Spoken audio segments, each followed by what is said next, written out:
Hello guys, welcome back to my channel Potti Pilla vlogs. ఈరోజు మా ఇంట్లో స్పెషల్ ఏంటో తెలుసా? గెస్ట్ చేయండి. మీకు తెలిసే ఉంటుంది ఇలా చూస్తూ ఉంటే. కానీ గెస్ట్ చేయండి, ఏం పోతుంది చెప్పండి. సమ్మర్ వచ్చిందంటే స్టార్ట్ అయిపోతుంది. మామిడికాయ పచ్చళ్ళు, చిత్రాన్నాలు, పప్పులు అన్నీ ఈ టైంలోనే ఇంకా మోషన్స్ పట్టుకొని పోతాయి. మా ఇంట్లో ఎంత వద్దన్నా కూడా ఈరోజు మామిడికాయ పచ్చడి అయితే చేయబోతున్నాం. అది 2 kgsలోనే లిమిటెడ్గా చేస్తున్నాం. మమ్మీ మామిడికాయల పచ్చళ్ళు కానీ ఏదైనా పచ్చడి పెట్టడంలో చాలా ఎక్స్పర్ట్. అందరూ అడిగి మరీ పెట్టించుకుంటారు. ఇది మమ్మీ చిన్నప్పుడు అంటే మ్యారీడ్ అయిన తర్వాతే నేర్చుకైంది. అప్పుడప్పుడు అలా ఫేమస్ అయిపోయింది. అబ్బా మా అమ్మ పచ్చలక్కలాగా. ఒక మాటలో చెప్పాలంటే మోస్ట్ ఎక్స్పీరియన్స్ పర్సన్ విత్ ఆవకాయల్లో. తన పేరు మీద ఏదైనా స్టోర్ కూడా ఓపెన్ చేసేయచ్చు అనిపిస్తుంది ఒక్కొక్కసారి.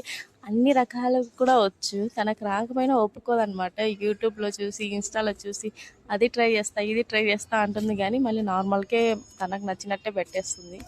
తన మీద పేరు ఏమన్నా స్టోర్ ఓపెన్ చేయాలంటే ఏం పేరు పెట్టాలంటే గౌసియా పచ్చళ్ళక్క అని పెట్టచ్చు. అంత కామెడీగా ఉంటుంది కదా. చాలామంది పెద్దమ్మ, పిన్నమ్మ అందరూ అడిగి మరీ పెట్టించుకోవడం. మేము పెట్టించుకున్నట్టు ఇప్పుడు వీడియో తీశాను కాబట్టి అడుగుతారు ఎవరో ఒకరికి, ఏం పెట్టలేదా, మాకు కొంచెం పంపించచ్చు కదా, మాకు కొంచెం వేయించచ్చు కదా అని సామాన్లు కూడా తెచ్చి పెడతారు. ఇది ర్యాండమ్గా ఓన్లీ 2 kgs అనమాట, ఇంట్లోకి మాత్రమే. చాలా రకాల పచ్చళ్ళు ఉన్నాయి. ఇంకా మామిడికాయ సీజన్ వచ్చింది కాబట్టి మామిడికాయ కూడా పెడుతుంది. నాకు ఇష్టం లేదబ్బా మామిడికాయ పచ్చడి అంటూ, ఎందుకో తెలియదు. నాకు నిమ్మకాయ పచ్చడి అంటే పంచ ప్రాణాలనా. మా అన్నయ్యకి ఇది చాలా ఇష్టం. ఇది కొడుకు కోసమే అనమాట. కొడుకు ఇక్కడ లేకపోయినా తన కోసం నెక్స్ట్ టైం వచ్చినప్పుడు తినడానికి ఆవకాయ పచ్చడి అయితే పెడుతుంది. అమ్మలు అంతే, కూతురికి ఏమి ఇష్టం అన్నా కూడా పట్టించుకోరు. కొడుకు ఏమైనా ఇష్టం ఉంది అంటే ఇంకా ఎంత కష్టమైనా కష్టపడి చేస్తూనే ఉంటారు. కోతులు మాత్రం వదిలేస్తారు. అమ్మకి ఒక రకం పచ్చళ్ళు మాత్రమే కాదు, అన్ని రకాల పచ్చళ్ళు కూడా వచ్చు. నిమ్మకాయ పచ్చడి, పండుమిర్చి, మజ్జిగ మిరపకాయలు, వడియాలు, ఇంకా చెప్పడం మర్చిపోయా. ఇంకా నెక్స్ట్ వడియాలు, పాపడ్లు, అవి ఇవి చెక్కిలాలు అన్నీ చేస్తుంది. ఇంకా నేను అనుకుంటున్నా సమ్మర్ స్టార్ట్ అయింది, మమ్మీ ఏంది ఇంకా వడియాలు వేయట్లేదు అని చెప్పి షాక్లో ఉంటున్నా. కొన్ని రోజుల్లో అది కూడా స్టార్ట్ అయిపోతుంది నాకు తెలిసి. ఇది మెజర్మెంట్స్ అయితే నన్ను అడగండి, నాకు తెలియదు. మా అమ్మకి చెప్పాను నేను వీడియో తీసుకోవాలి, నన్ను అడిగి చెయ్యి అని. తను మాత్రం బుల్లెట్ బాస్కెట్లో ఫ్లోలో దూసుకొని పోతుంది. నాకు చెప్పుకోకుండా అన్నీ చేసేస్తుంది. మెజర్మెంట్ కావాలంటే నెక్స్ట్ వీడియోలో చూపిస్తా క్లారిటీగా.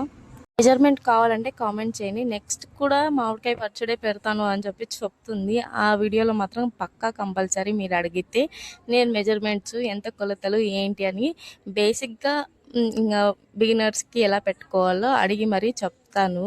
ప్లీజ్ ఎవరు దిష్టి పెట్టకండి. నేను కూడా ఈ సంవత్సరం నుంచి మామిడికాయ పచ్చడి తినాలనుకుంటున్నా. ఎవరు అడగండి ప్లీజ్ ప్లీజ్ ప్లీజ్. చూసి నేర్చుకోండి కావాలంటే. ఆవపిండి, తర్వాత మెంతుల పొడి, ఉప్పు, కారం బాగా ముక్కలు పట్టేంత వరకు మిక్స్ చేసేసుకొని దాంట్లో కాయలు ఎంత కాబడుతుందో అంతైతే వేసుకొని ఫైనల్ స్టేజ్ వరకు తీసుకురావాలి. ఉప్పు, కారాలు, మసాలా పొడులు వేసినాం కాబట్టి ఇప్పుడు ఫైనల్ వరకు వచ్చింది కాబట్టి ఇప్పుడే అడ్జస్ట్ చేసుకోవాలి. ఎక్కువ తక్కువ అయితే తర్వాత ఖరాబ్ అయిపోతుంది, ఫ్లాప్ అయిపోతుంది, అస్సలు రాదనమాట. టేస్ట్ కూడా పెద్దగా ఉండదు. బాగా మిక్స్ చేసుకున్న మిశ్రమాన్ని ఒక జాడీలో కానీ, ఒక ఎయిర్ కంటైనర్ దాంట్లో కానీ వేసుకోవాలి. ప్రస్తుతానికి మా ఇంట్లో డబ్బా ఉంది ప్లాస్టిక్ది, దాంట్లో ట్రాన్స్ఫర్ చేసుకుంటుంది. అన్నీ పర్ఫెక్ట్గా సరిపోయాయి, బాగానే వేసాను అని చెప్తుంది. ప్రతి సంవత్సరం వేస్తుంది, ఒక సంవత్సరం కూడా స్కిప్ చెయ్యదు మమ్మీ. ఎంత రేటు ఉన్నా తెచ్చి పెడుతూనే ఉంటుంది, అది అయిపోతూనే ఉంటాయి. అలా ట్రాన్స్ఫర్ చేసి దీన్ని మెయిన్గా ఏం చేస్తామంటే ముట్టుకోం.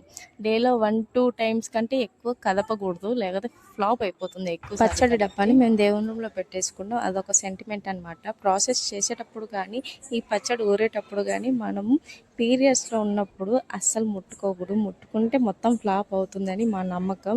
మీ సైడ్ ఏమనుకుంటారు? ఇవన్నీ నమ్ముతారా ఏంటి? కామెంట్ చేసేయండి. నెక్స్ట్ వీడియో ఏం కావాలో కామెంట్ చేయండి. అలా లాస్ట్లో మిగిలిన దాంట్లో అన్నం వేడి వేసుకొని ముద్దలు తింటా ఉంటే సూపర్ ఉంటుంది. మీకు ఈ వీడియో నచ్చితే లైక్ చేయండి, షేర్ చేయండి, సబ్స్క్రైబ్ చేయండి. ఇంకా అంతే, ఈ వీడియోతో ఉంటాను, మరి కలుస్తాను. Bye, see you guys.